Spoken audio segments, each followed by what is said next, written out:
Hai, halo sahabatku semuanya ya, jumpa lagi di channel saya. Akhirnya saya sini ada sedikit kesempatan, ada waktu ya. Ada waktu di sela-sela kesibukan saya bekerja, saya sekarang ada waktu buat memprediksi ada gelaran Piala AFF ya, nanti ada timnas Indonesia yang akan bermain di pertandingan pertama ini melawan Kamboja ya ini. Oke. Semangat sekali hari ini, nanti sekitar jam setengah 8 ya, setengah 8 19.30 itu ada pertandingan Indonesia lawan Kamboja. Jadi saatnya saya menghentikan dulu prediksi-prediksi yang klub, karena sudah diprediksi nanti hari mulai ada lagi hari Sabtu ya, mulai ada lagi Liga Indonesia. Sekarang kita bersatu dulu untuk mendukung timnas kesayangan kita Indonesia, oke, melawan Kamboja.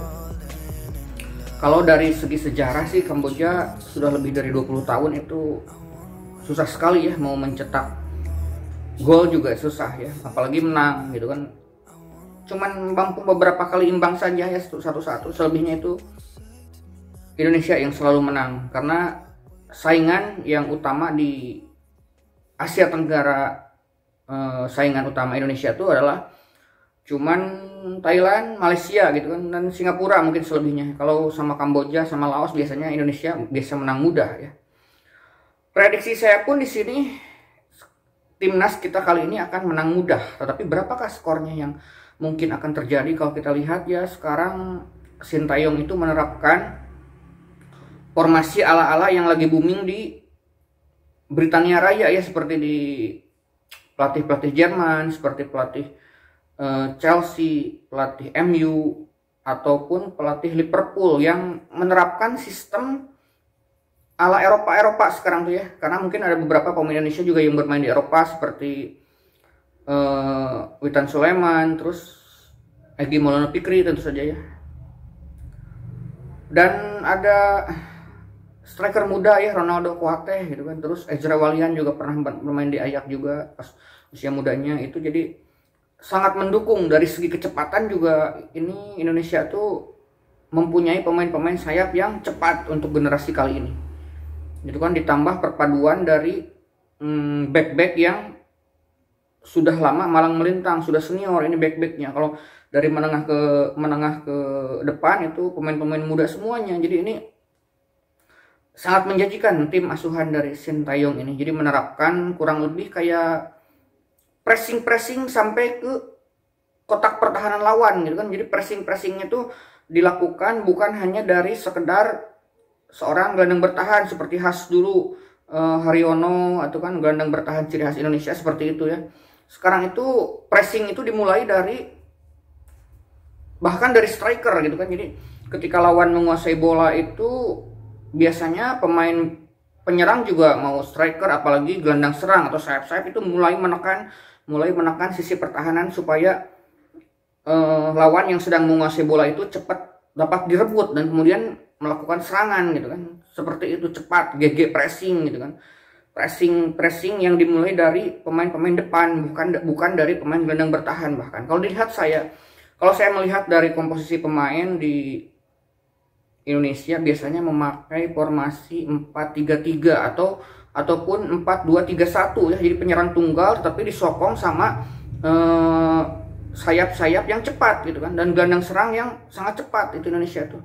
Dan itu menurut saya keuntungan buat Ezra Walian yang di belakang-belakangnya mempunyai pemain-pemain cepat itu kan. Ada seperti kemungkinan formasi yang saya biasa lihat sama Sintayong itu biasanya sih dulu memakai kipernya yang dari Persebaya gitu kan, tetapi kemarin yang dari Persebaya belum bergabung saya lihat itu ya.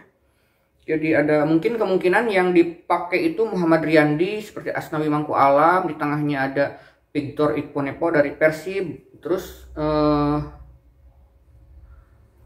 siapa lagi? Ada Fahrudin Arianto, itu dua center back andalan Indonesia yang sangat berpengalaman. Belum lagi ada Ryuji Utomo di cadangannya, dan ada Elkan Bagot ya yang mungkin kemungkinan belum bisa bergabung, katanya baru datang ya.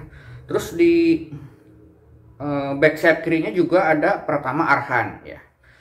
Nah, di depannya di gelandang bertahannya biasanya tentu saja ini milik Rahmat Irianto ya, ini kapten Persebaya ini sudah mengunci satu posisi yang tidak bisa digeser oleh siapapun. Menurut saya ini akan berduet dengan Evan Dimas, bahu membahu mengontrol lapangan tengah gitu kan. Nah, di depannya ini cepat-cepat ini Ricky Kambuaya, seperti Witan Sulaiman dan juga Irfan Jaya tentunya ya.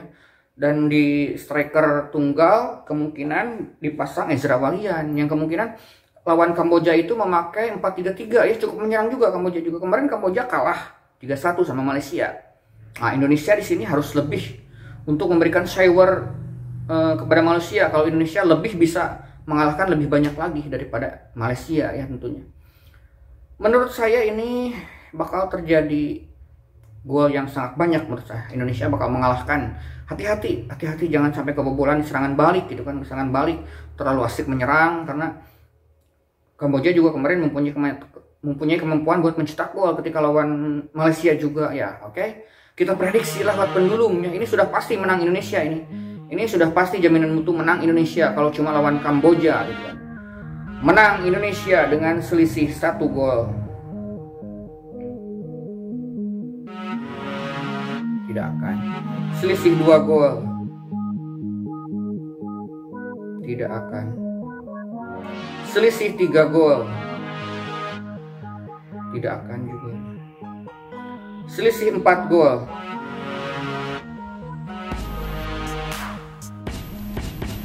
Oke, prediksinya selisihnya 4 gol ya. Kemungkinan Kamboja juga bakal mencetak 1 gol menurut saya ini di sini.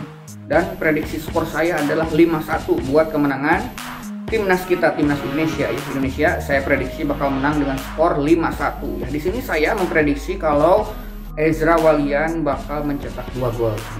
Di babak pertama Ezra Walian itu mencetak gol lewat sundulan dan 1 penalti kemungkinannya ya. 1 penalti, 1 sundulan mungkin. Kemungkinan yang bakal mencetak yang lainnya adalah Irja ya, tentu saja Irfan Jaya bakal mencetak 1 gol menurut saya.